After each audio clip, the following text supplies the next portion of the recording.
The Los Angeles Lakers have officially downgraded Luka Doncic's injury status ahead of their upcoming matchup against the Sacramento Kings, raising questions about whether the team's superstar guard will take the floor for their first meeting of the regular season.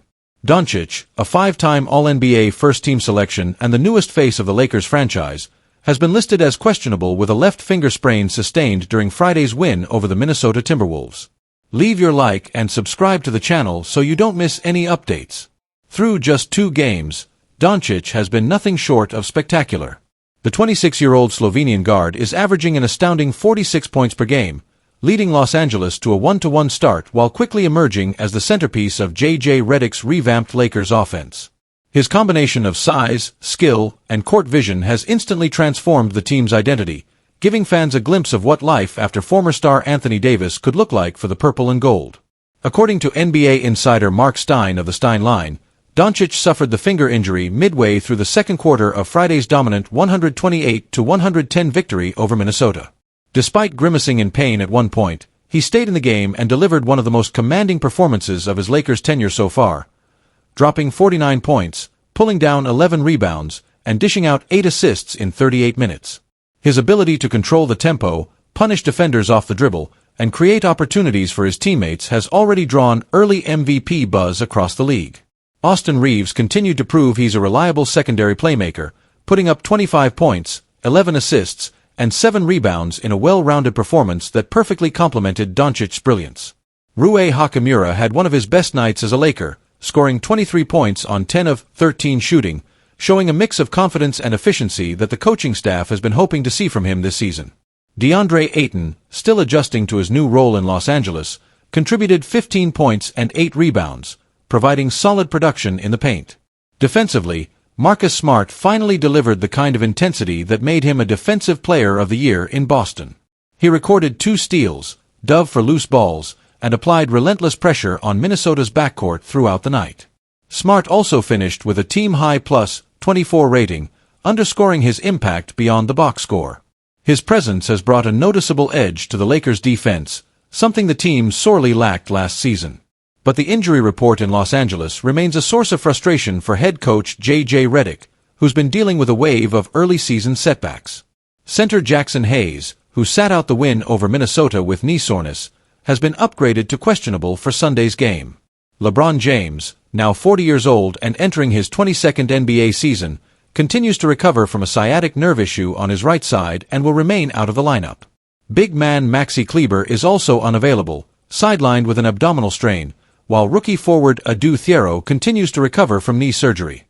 These absences have forced Redick to rely on a shorter rotation, with role players like Gabe Vincent and Taurean Prince seeing increased minutes to help fill the gaps. Despite the physical toll, Doncic's early season form has been nothing short of extraordinary. His statistical output through 2 games, 46.0 points, 11.5 rebounds, and 8.5 assists per game on .620 shooting from the field, .318 from deep, and .793 from the free throw line, places him firmly in the early MVP conversation. Beyond the numbers, his command of the offense and competitive energy have injected new life into the Lakers, who are eager to return to championship contention after consecutive disappointing playoff exits. Doncic's conditioning has also been a major storyline. After spending the offseason working on his fitness and leading Slovenia to an inspired EuroLeague run, the 6'6" guard looks leaner, faster, and more focused than ever. Insiders have described him as being in the best shape of his career, and his early dominance supports that assessment. He's attacking the rim with authority, pushing the pace in transition, and showing improved endurance in fourth quarters, a key factor that had previously drawn criticism during his tenure in Dallas. Should the Lakers decide to rest Doncic against the Kings, Redick will likely turn to Austin Reaves as the team's primary offensive engine. Reaves, who continues to evolve as both a scorer and facilitator, has proven capable of carrying the load when needed. Expect Gabe Vincent and Marcus Smart to share additional playmaking duties, while Hachimura and Ayton will be tasked with maintaining the scoring balance inside. For Sacramento, Sunday's game represents an opportunity to capitalize on Los Angeles' injury concerns. The Kings, who have struggled to find consistency early in the season, will look to exploit the Lakers' depleted roster and defensive lapses on the perimeter. However, even without Doncic and LeBron, Los Angeles has shown enough depth and resilience to stay competitive, especially when their role players step up as they did against Minnesota. The Lakers' medical staff will continue to monitor Doncic's progress closely leading up to tip-off. Given the long season ahead, Redick and the organization may opt for caution, prioritizing Doncic's long-term health over an early-season win. Still, his absence would be felt immediately. Through just 2 games, he's not only been the team's offensive focal point but also the emotional heartbeat of a locker room, setting a tone of intensity and belief that's been contagious among teammates. Whether Doncic plays or not, one thing is already clear: the Lakers finally have their new leader. His combination of superstar skill, confidence, and competitiveness has reignited hope in Los Angeles. And if his early performances are any indication, this could be the start of something special for both Doncic and the Lakers. A new era defined by high expectations, relentless drive, and the pursuit of another championship banner in the rafters of Crypto.com Arena. The Los Angeles Lakers, one of the most iconic franchises in global sports, are on the verge of a monumental ownership change that could redefine the financial landscape of professional basketball. Mark Walter, the billionaire CEO of Guggenheim Partners, has moved a step closer to acquiring the Lakers in a deal valued at an unprecedented $10 billion. If finalized, it would mark the most expensive sale of a sports franchise in U.S. history, setting a new benchmark for the NBA and beyond. On Friday, Walter met with the NBA's Advisory Finance Committee, a critical step in the league's approval process for ownership changes. According to multiple reports from ESPN, the meeting was productive, and league insiders now expect Walter to receive final approval before the end of October, officially making him the Lakers' new controlling owner. This transaction would not only shatter previous records, but also highlight the Lakers' enduring global appeal and financial power. For perspective, the 2025 sale of the Boston Celtics, previously the most expensive in NBA history, closed at a valuation of $6.1 billion, nearly $4 billion less than Walter's current offer for Los Angeles. The sheer scale of this deal underscores how valuable the Lakers brand has become, thanks to decades of on-court success, star power, and worldwide influence. Mark Walter is no stranger to the world of elite sports ownership. He already commands a sprawling empire that includes some of the most recognized organizations across multiple sports.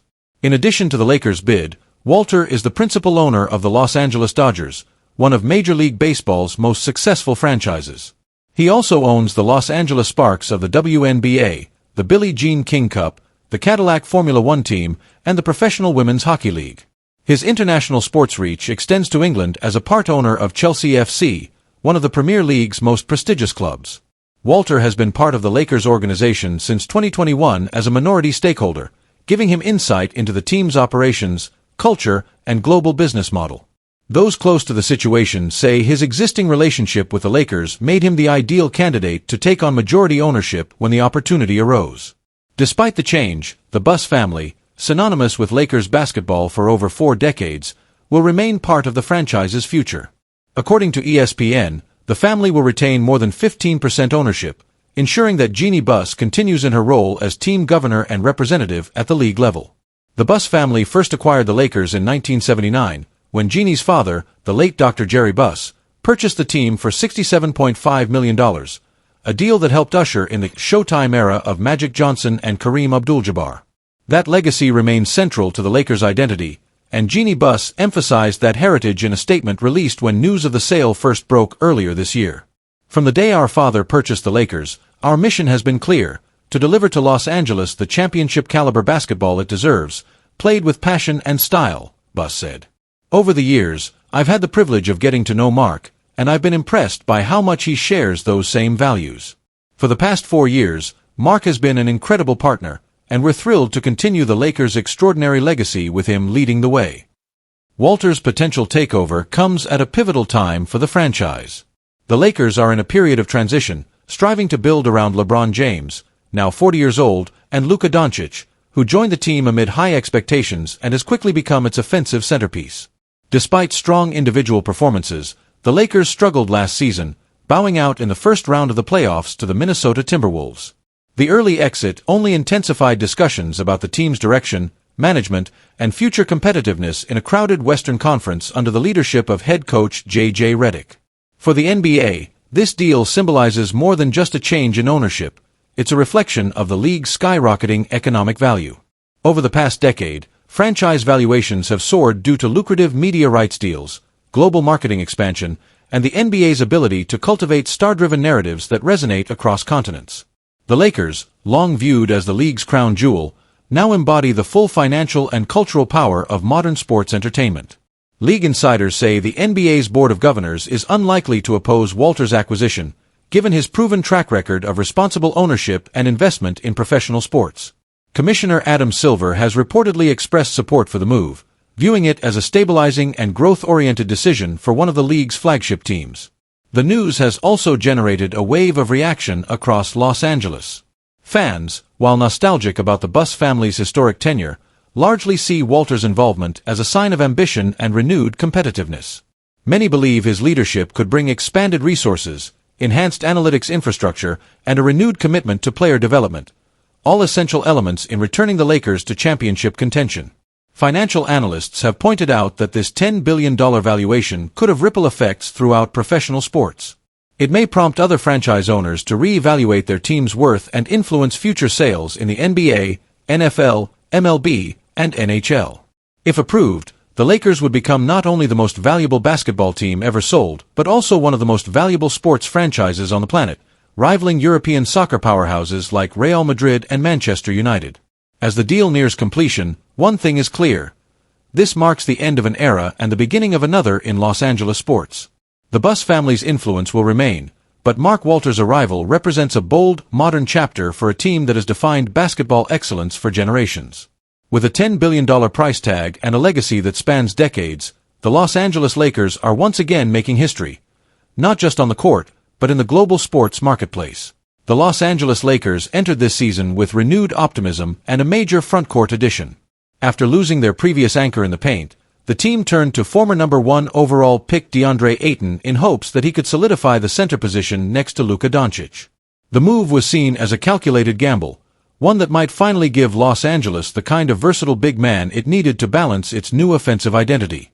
But only a few games into the season, insiders around the league are already suggesting that the Lakers front office doesn't view Ayton as the long-term solution. According to NBA insider Jake Fisher of Bleacher Report, Ayton's early play has not convinced decision-makers that he can be the franchise's answer at the 5 for the foreseeable future. Fisher explained that while Ayton filled a short-term need, the Lakers are expected to revisit the center position next offseason.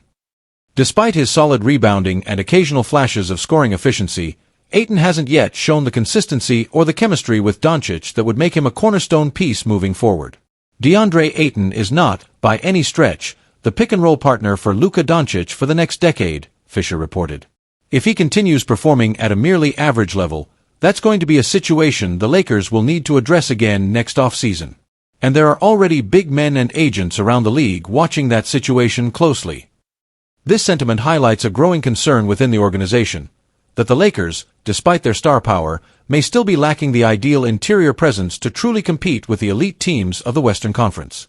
Ayton's current production, while respectable, hasn't yet provided the defensive reliability or offensive dominance that a franchise like the Lakers demands. According to league sources, Los Angeles is expected to have significant salary cap flexibility next summer, which could open the door for a major move at the position. Several young centers, including Walker Kessler of the Utah Jazz and Jalen Duren of the Detroit Pistons, are already being mentioned as potential targets. Both players are seen as rising stars who could fit seamlessly next to Doncic and offer the kind of long-term stability the Lakers crave. Kessler, one of the NBA's premier rim protectors, has not signed an extension with Utah, and the Jazz are reportedly asking for 2 first-round picks and a young player in any potential trade talks. His defensive instincts, shot blocking, and efficiency around the rim make him one of the most coveted young bigs in the league. Jalen Duren, meanwhile, is expected to test the market next summer and could seek a deal in the range of $30 million annually, according to reports. Duren's athleticism, rebounding prowess, and improving offensive game make him an intriguing fit in Los Angeles, especially alongside a playmaker of Doncic's caliber. For Ayton, the situation is becoming increasingly uncertain. The 26-year-old center has a player option worth $8 million for next season on the 2-year contract he signed with the Lakers this summer. That deal gave Los Angeles flexibility, but also made it clear that the organization wasn't fully committing to Ayton as its long-term big man. Since being drafted first overall by the Phoenix Suns in 2018, Ayton has posted career averages of 16 points and 10 rebounds per game, numbers that, on paper, are solid. But the story behind those numbers tells a different tale. Despite flashes of brilliance, Ayton has often been criticized for inconsistent effort, questionable motor, and a lack of assertiveness in high-pressure situations. His stints in both Phoenix and Portland ended with mutual frustration, as neither team felt he reached the potential that made him the top pick in a draft that also included Luka Doncic and Trae Young. The Lakers had hoped a change of scenery, and the chance to play alongside Doncic might finally unlock the dominant version of Ayton that scouts envisioned years ago. So far, that breakthrough hasn't materialized. His performance in the first 2 games of the season, though slightly improved in the second outing, still left questions about his fit in a fast-paced, Doncic-led system that demands quick reads and relentless energy in transition. Around the league, rival executives are keeping an eye on how the Lakers handle this situation. With Doncic entering his prime and LeBron James, now 40 years old, still performing at a high level, the franchise knows it must build a roster capable of contending immediately. That means every position, especially center, must contribute at an elite level on both ends of the floor. If Ayton doesn't take a noticeable step forward in the coming months, the Lakers, under head coach J.J. Redick, are expected to explore trade options before the deadline or aggressively pursue a replacement once free agency opens on July 1st. The front office's approach will likely depend on Ayton's willingness to embrace his role, improve defensively, and develop stronger chemistry with Doncic. For now, Ayton remains the starter, but the message from inside the organization is clear. His future in Los Angeles is far from guaranteed. With younger, hungrier big men available and cap space to spend, the Lakers are keeping their options wide open. If the past few years have proven anything, it's that the Lakers are never content with average. They're a franchise built on championship standards, and if Ayton can't meet them soon, he might not be wearing purple and gold for long.